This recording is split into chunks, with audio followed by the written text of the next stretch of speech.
Time now to meet our extraordinary performer this morning. Trevor Malgas was born and raised in Windhoek in Namibia, but has been residing in Johannesburg and has been leading praise and worship for many years now, and I think has touched many lives and is now pursuing a solo career. He's got a big, beautiful voice and he's not afraid to use it.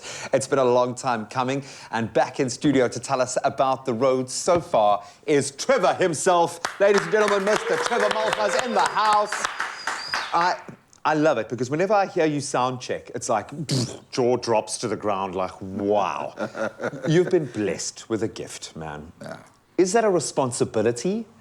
Is your career a calling? Is it something that you have to do when you're blessed with a talent like this? Surely you've got to act on it.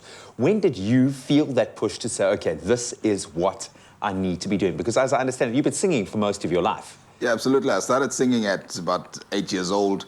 And so definitely there's a responsibility that comes with the gift.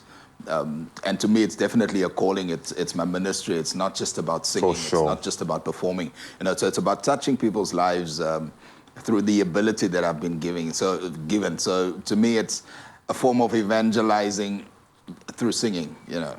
I love it, and it's authentic. And I love the fact when I can see someone who could have kind of parallel paths or working in conjunction, when those paths come together and you become. And clearly you're in that phase of your career now where you're becoming.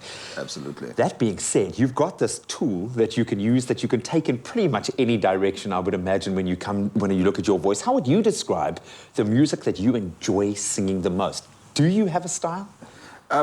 Yeah, I think my music style is sort of a combination of what I've been exposed to. So it's a bit of local punkster music, as we call it, some African-infused styles, and then also I have strong American influence as well, because obviously we've been influenced by American music over the years. So I have these three components that I sort of, that's how I create my music, that's how I write my music, and that's how I compose. You know? Of course, we've had 2 years of intensive creativity because we haven't been able to get out there and perform. Absolutely, yeah. And maybe that's been a bit of breathing room. Has that helped you? I know there have been some challenges through that path, and I'll take nothing away from that, from what your industry has been through. It's just been insane. But have you enjoyed having an opportunity to just stop and breathe and think and create? I think, yeah, the last two singles that I've dropped last year, actually one over Easter and one Christmas time, that all of that has been created in the pandemic, Wow. sort of, you know. So it's really given you headroom to think.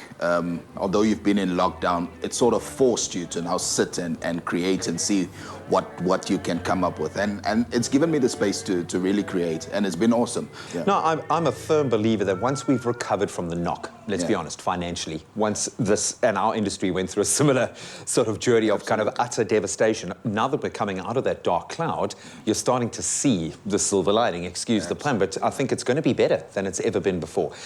Through all of this, you found a way to tour and have that tour named as the Tour of the Year as well. What made that tour so successful? What did you tap into that led to that? I think it was towards the end of last year. It sort of seemed like the tide is turning a bit, and I just wanted to celebrate a bit, you know.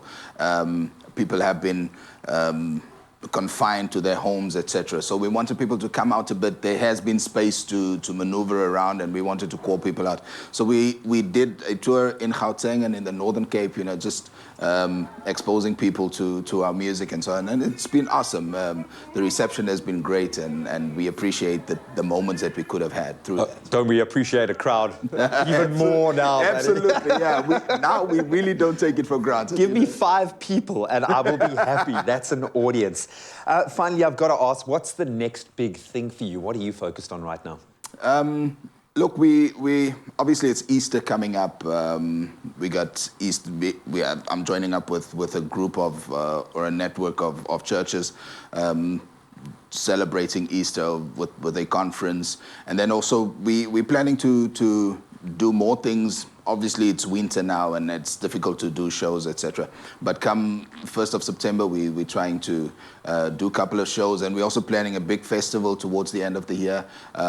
We want to release our album as well. So we got all those things happening. And I was going to say, the people want the music, my friend. We need new music.